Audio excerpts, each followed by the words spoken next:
Good afternoon, I'm Azlani Adani and you're watching Updates at Noon.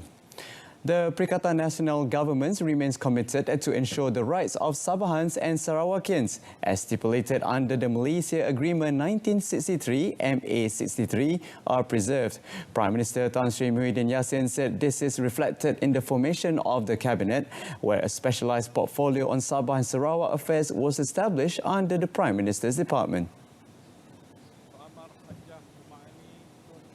The Premier said the Cabinet meeting on 9 September had agreed to form a special council on MA63, which he chairs and also membered by the Chief Ministers of Sabah and Sarawak, while Federal Ministers and other members will be appointed according to suitability, qualification and expertise.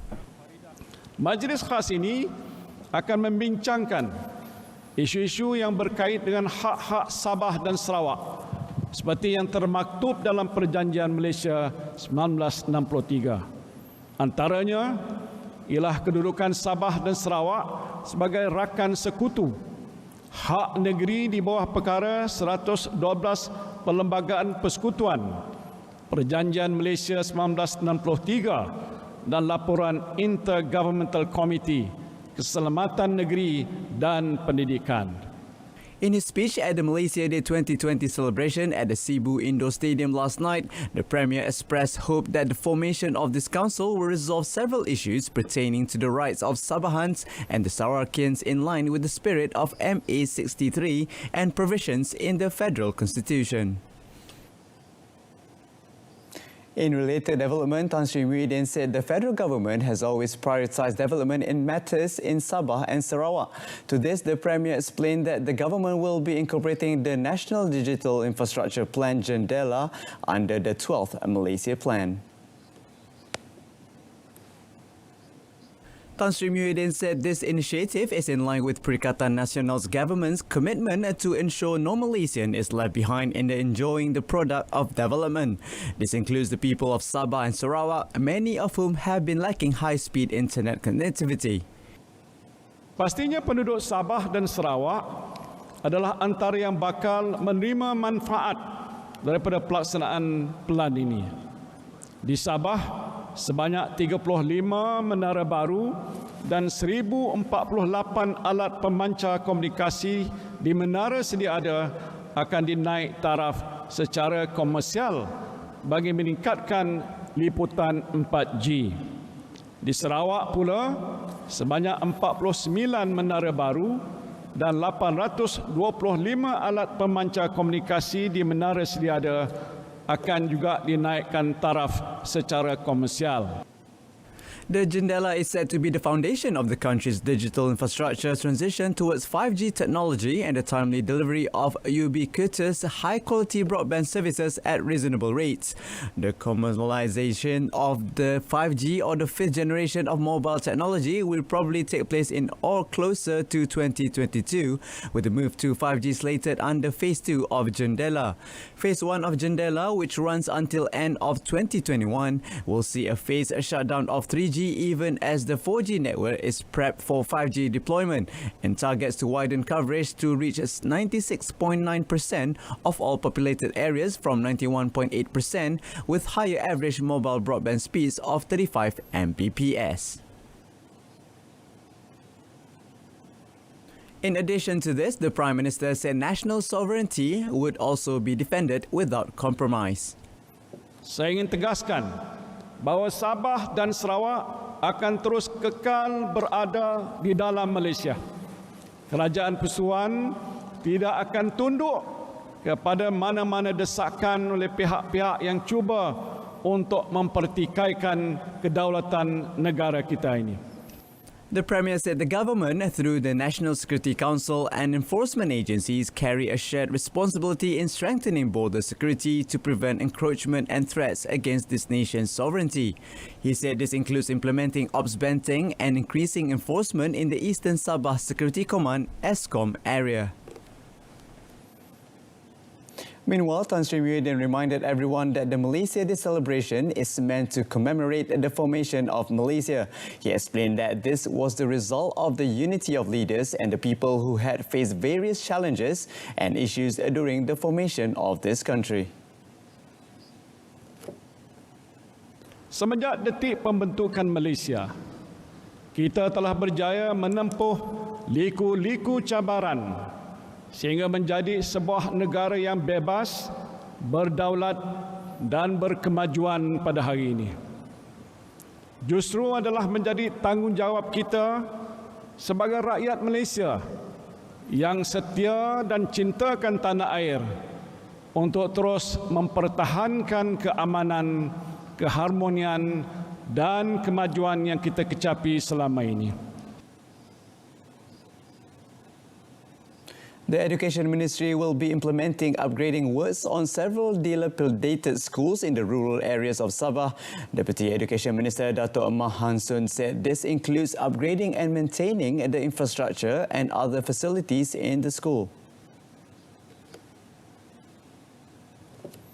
Ada keperluan untuk kita memberikan membantu dari segi kemudahan infrastruktur dan juga kemudahan yang lain, khususnya untuk kawasan-kawasan pedalaman dan juga di kawasan-kawasan sekolah di kawasan pulau. The cumulative number of positive COVID-19 cases in Malaysia rose to 5 digits today, reaching 10,031 after 62 new cases were recorded yesterday. Health Director General Tan Sri Dr. Noor Hisham Abdullah said the latest development also took the number of active cases to 668. Tan Sri Dr. Noor Hisham explained that of the new cases, 61 were local transmissions involving 41 Malaysians and 20 foreigners, while the one import case was that of a Malaysian returning from India. A total of 59 of the new local transmissions cases were detected in Sabah, involving 48 from the Benteng LD cluster. Tan Sri Dr. Noor Hisham said 26 recoveries were recorded yesterday, raising the cumulative number of recoveries to 9,235 cases, or 92.1% of the total number of cases.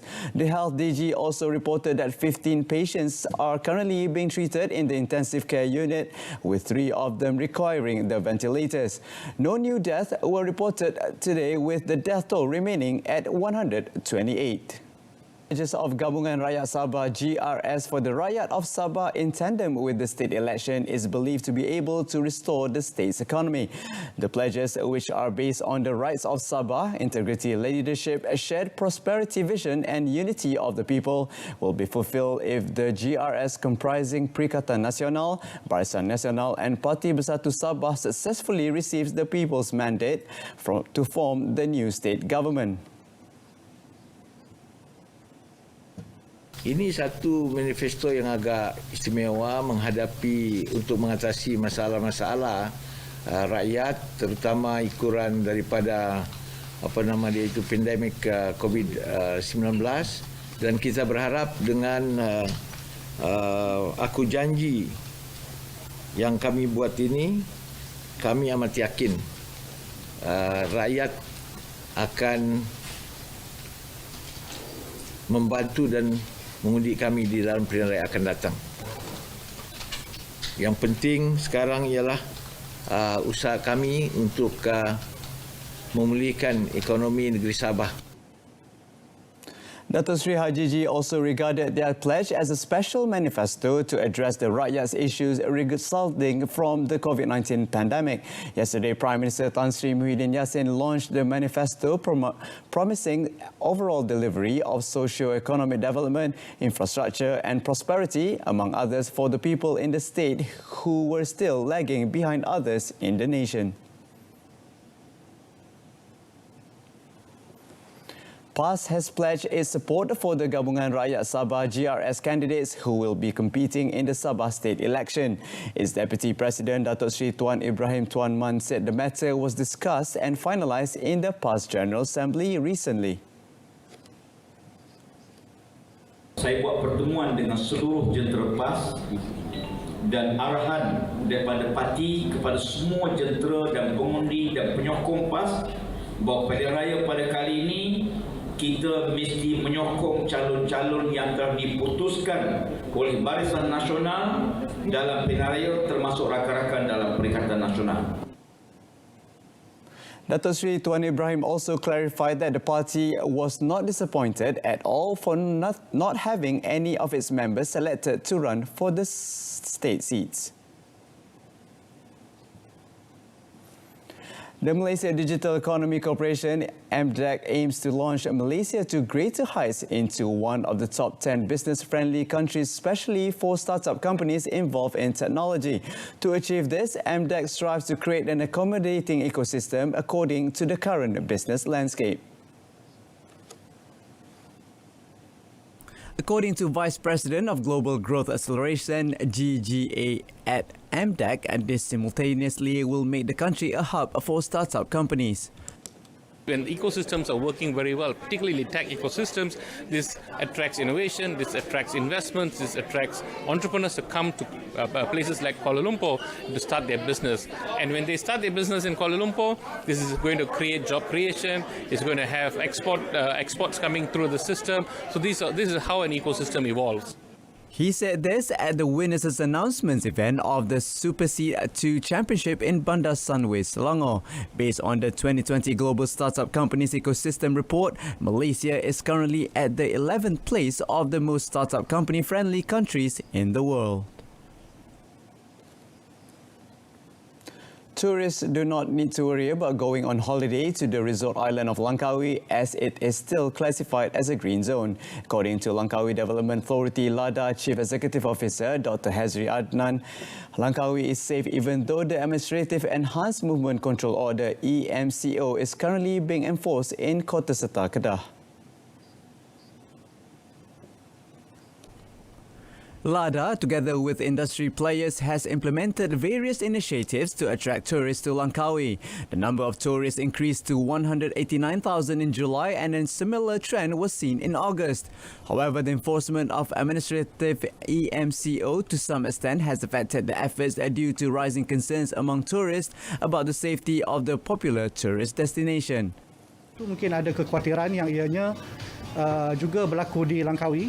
Mungkin saya boleh katakan sini ianya tidak benar. Langkawi aktiviti pelancongan masih berlaku seperti biasa. Kita zon hijau dan saya rasa tidak ada kegusaran, tidak harus ada rasa risau di kalangan pengunjung untuk datang ke Langkawi. Seperti boleh dilihat di Oriental Village ini, kita mengamalkan SOP yang ditetapkan oleh kerajaan. Speaking after officiating of the Selfie RIA, Selfie Museum, the Desert Series in the Oriental Village, Dr. Hazri assured that Langkawi practices SOPs of the highest degree and there have been no cases of COVID-19 detected. From us this afternoon in our top story, PN government to ensure Sabah Sarawak rights preserved. News at 10 comes on this evening on My Free Views Berita RTM News Channel. I'm Azlani Adani. Goodbye for now.